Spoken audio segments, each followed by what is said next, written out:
We're now going to start making electric vehicles. Dan moet je nog een lead kopen. Waar ga ik een lead krijgen? Ik heb die een lead voor die karren niet. Heb je een lead voor die huis? We can come and start making electric vehicles in South Africa.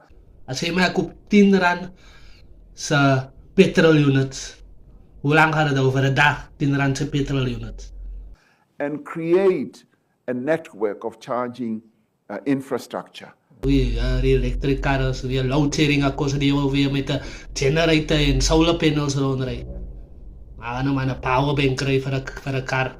Apart from using combustion engine vehicles, we are now going to start exploding onto electric vehicles.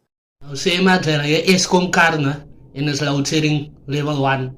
Hier staat er een menen met de wacht voor de kracht om aan te gaan. And so will we, because we're a great car maker, by the way.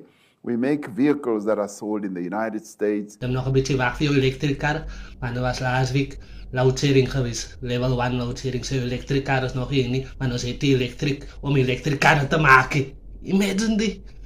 So we've got a great resource of well-skilled people, much as we want to increase.